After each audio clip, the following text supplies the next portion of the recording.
Bismillahirrahmanirrahim. Assalamu alaikum, chers frères, chères sœurs. Nous avons vu dans la leçon précédente l'organisation qui encadre la vision de la boule Allahu a'lamul arwah. Elle nous apprend que le Seigneur ne quitte jamais son monde al-bast, le néant, pour la bonne et simple raison qu'aucun espace ne peut le contenir, et encore moins supporter l'intensité de sa lumière et la puissance de sa parole. Alamul Arwah nous a ensuite montré que le dialogue avec Dieu est possible.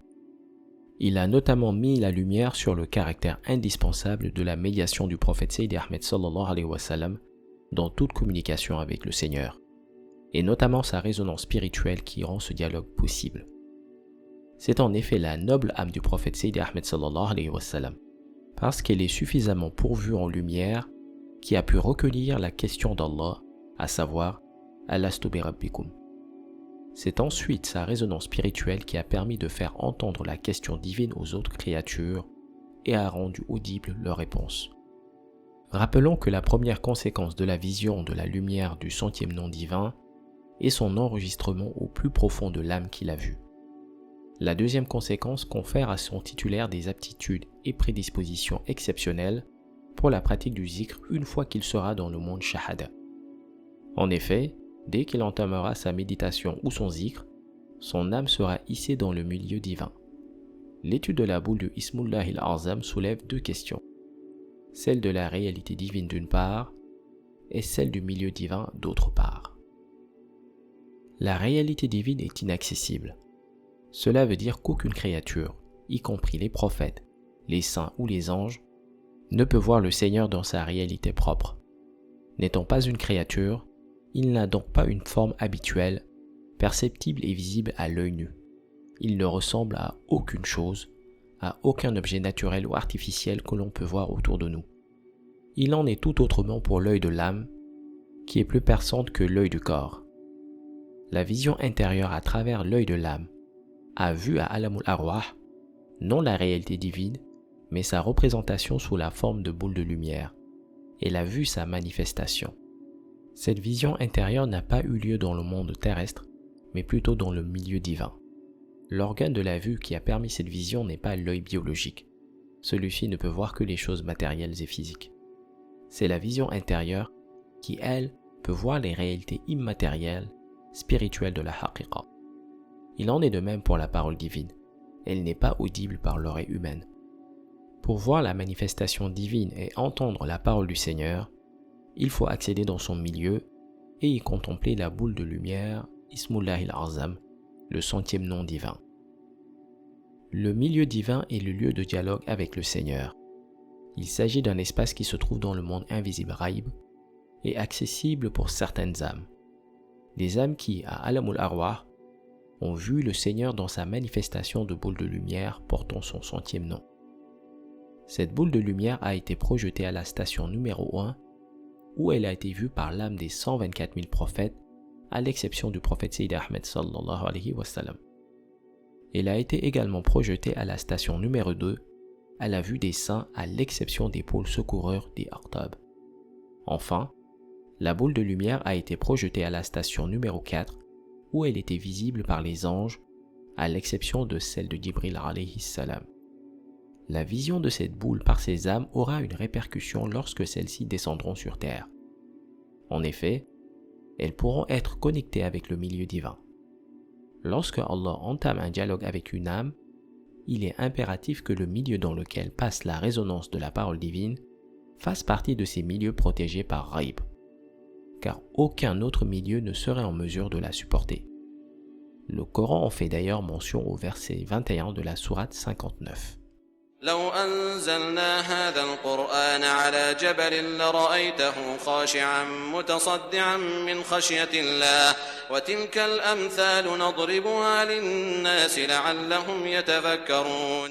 Allah subhanahu wa ta'ala invite donc ceux avec qui il voudrait dialoguer dans son milieu divin, car il s'agit d'un milieu protégé. C'est ainsi qu'il a projeté la boule de lumière de Ismullahi al-Azam à la station numéro 4 où se trouvait l'âme des anges. À l'exception de l'âme de Jibril alayhi salam, toutes les âmes des anges ont vu cette boule de lumière. Cependant, puisqu'ils sont affectés pour la plupart d'entre eux dans le monde Raïb, Le fait qu'Allah subhanahu wa ta'ala puisse dialoguer avec eux peut sembler normal pour un être humain. Il se dit que le dialogue dans ce milieu est facile, étant donné que les anges vivent au ciel. Toutefois, avant d'interpréter la parole divine, il faut comprendre que la réalité divine n'est pas perceptible par la vue. L'œil du cœur ne peut pas apercevoir Allah subhanahu wa ta'ala, car le Seigneur ne ressemble à aucune créature. Seul l'œil de l'âme peut percevoir sa manifestation. Elle ne peut être interprétée qu'à travers sa manifestation, ce qui suppose connaître son milieu protégé. C'est pour cette raison que l'âme qui est introduite pour assister à un dialogue a hérité obligatoirement des effets de la boule de lumière de Ismullah al-Azam lors de son passage à Alamul Arwah. Le Saint-Coran évoque le dialogue du Seigneur avec les anges dans sa sourate 2 au verset 30. وَإِذْ قَالَ رَبُّكَ لِلْمَلَائِكَةِ إِنِّي جَاعِلٌ فِي الْأَرْضِ خَلِيفَةً قَالُوا أَتَجْعَلُ فِيهَا مَن يُفْسِدُ فِيهَا وَيَسْفِكُ الدِّمَاءَ وَنَحْنُ نُسَبِّحُ بِحَمْدِكَ وَنُقَدِّسُ لَكَ قَالَ إِنِّي أَعْلَمُ مَا لَا تَعْلَمُونَ. Ce dialogue a eu lieu non pas dans le monde des anges, mais dans le milieu divin où le Seigneur les a attirés. Il a été rendu possible par la vision de la boule de lumière de Ismullah al-Azam, qui a inséré en eux cette faculté de voir et d'entendre la manifestation d'Allah. Ce qu'il faut retenir, c'est que la réalité divine est inaccessible pour les créatures. Depuis son milieu, le Créateur projette donc les lumières dont ont besoin sa créature afin que ces mêmes lumières puissent le représenter. C'est pourquoi, même si les anges évoluent dans leur milieu à Ghaib, lorsque Allah subhanahu wa ta'ala décide de dialoguer avec eux, il les fait venir dans son milieu à lui, le milieu divin. Il s'agit d'un espace protégé, capable de contenir la parole d'Allah et audible par sa créature, sans que cela ne lui cause de dommages. Le dialogue du Seigneur avec les prophètes concerne les 313 envoyés sur terre. Allah subhanahu wa ta'ala a organisé leur mission sous 2 phases, dont la réussite repose sur l'effet de la vision de la boule de lumière à la station numéro 1 à Alamul Arwah. La première phase dans l'organisation de leur mission concerne leur dialogue avec le Seigneur. Pour mener à bien leur mission prophétique, ils ont été munis d'une sorte de ligne de communication directe avec Dieu. Cette ligne est activée lorsqu'ils entrent en méditation. C'est pourquoi toutes leurs prières sont exaucées. Aussi, tout ce qu'ils disent est entendu par Allah subhanahu wa ta'ala. Comprenez par là que tout ce qu'ils disent trouve accord auprès du Seigneur. Allah subhanahu wa ta'ala entend tout ce qui se dit et tout ce qui bouge. Mais il arrive qu'il n'y accorde aucune importance. La seconde phase de cette organisation concerne l'âme des prophètes. Lorsqu'ils s'adressent à leur peuple, Allah subhanahu wa ta'ala hisse leur âme jusqu'au milieu divin. Le peuple voit alors physiquement le prophète en face de lui, alors qu'en réalité, l'âme de ce dernier se trouve dans le milieu divin. C'est d'ailleurs pour cette raison qu'il ne faut pas contredire un prophète. Quand il s'exprime, ses paroles proviennent du Seigneur. Cette organisation se reflète à travers l'exemple du prophète Moussa alayhi salam qui se tenait sur le mont Sinaï pour s'adresser à Allah subhanahu wa ta'ala. Il se rendait sur cette montagne car sa ligne de communication était activée à cet endroit qui fait partie des espaces protégés. Le prophète Muhammad sallallahu alayhi wa sallam a eu à utiliser une de ces lignes de communication lors de la bataille de Badr. Nous y reviendrons car son milieu est différent, le prophète ayant une supériorité sur tous les autres. Les prophètes Idris, Salih, Isa ibn Maryam ont tous utilisé leur ligne de communication pour s'adresser à Allah subhanahu wa ta'ala. Nombreux sont les prophètes à avoir utilisé leur ligne de communication pour s'adresser à Allah. C'est pour cette raison que leur doléance était satisfaite. Aussi, à chaque fois qu'ils tenaient un discours, ils étaient toujours compréhensibles. Restait à savoir si le peuple allait l'accepter ou non. Mais au fond, le peuple savait que le prophète en question délivrait un discours de vérité. Comme précédemment évoqué, cette réalité repose sur cette phase qui propulse l'âme du prophète dans le milieu divin lorsque celui-ci s'adresse à ses semblables. L'âme du prophète recueille la lumière d'Allah, puis la diffuse dans le corps. Ainsi, lorsque le prophète tient un discours, il parle au nom du Seigneur. C'est Allah subhanahu wa ta'ala qui s'exprime à travers sa personne. Il ne fait alors que transmettre le message divin, comme en témoigne le Saint-Coran.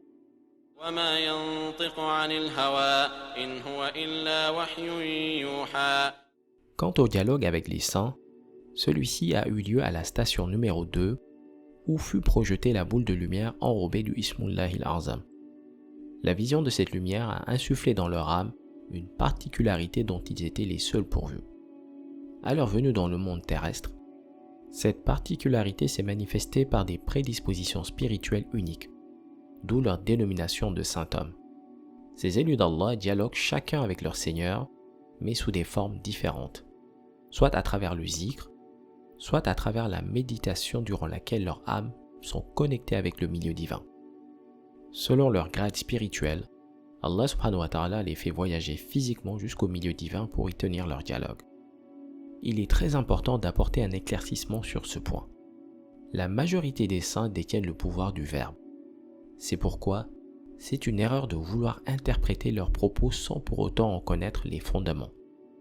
Lorsqu'un saint déclare avoir vu Dieu ou avoir dialogué avec lui, la plupart des individus ne saisissent pas le sens de ces paroles. Certains ne s'y intéressent pas. Pire, d'autres les dénigrent en rapportant leurs propos sortis de leur contexte. Il faut savoir que lorsqu'un saint s'exprime, il le fait dans la phase dite la réalité divine. Cette réalité divine n'est accessible à aucune créature. D'ailleurs, si elle se révélait, aucune d'entre elles ne supporterait sa vision. C'est par sécurité pour l'âme et sa lumière que Dieu a rendu inaccessible cette part de sa réalité. Par contre, le milieu divin est accessible. Pour preuve, lorsque le prophète Moussa alayhi salam a voulu voir Allah subhanahu wa ta'ala, Dieu lui a indiqué que si le rocher pouvait résister à sa vision, il pourrait alors le voir. Il faut savoir que le prophète Moussa alayhi salam pouvait dialoguer avec Dieu, mais il voulait à présent voir le Créateur dans sa vraie réalité. Pour le protéger, Allah subhanahu wa ta'ala lui indique que la réalité divine n'est visible de personne, pas même des prophètes. C'est pour le convaincre donc que Dieu a envoyé une étincelle de lumière provenant de sa réalité divine sur le rocher qui s'est fondu. Pour revenir au dialogue des saints, Allah subhanahu wa ta'ala hisse donc leur âme, leur permettant ainsi de faire le voyage dans le milieu divin pour dialoguer avec lui. Dans ce milieu, Allah subhanahu wa ta'ala apparaît sous forme de manifestation, semblable à celle qu'il leur avait envoyée à Alamul Arwah. C'est sous cette forme de manifestation que les saints, une fois de retour sur terre, enseignent le Seigneur. Un enseignement qui apparaît très difficile à comprendre pour ceux qui affirment ne croire qu'aux sciences retranscrites dans les livres. Les saints ont une certaine dimension dans leur entendement, une certaine dimension d'interprétation, mais également une dimension dans leurs propos. C'est pourquoi, lorsqu'ils sont en méditation ou effectuent leur zikr, Allah connecte leur âme pour qu'ils puissent dialoguer avec lui. Et lorsqu'ils se servent de leur pouvoir spirituel, Allah hisse leur âme et les laisse visiter les mondes invisibles. Ils y découvrent les réalités entourant le monde Ghaib et accèdent au milieu divin. C'est alors qu'Allah subhanahu wa ta'ala choisit de se manifester à eux sous la forme qu'il veut pour dialoguer avec eux. Retenons que le Seigneur ne ressemble à aucune créature.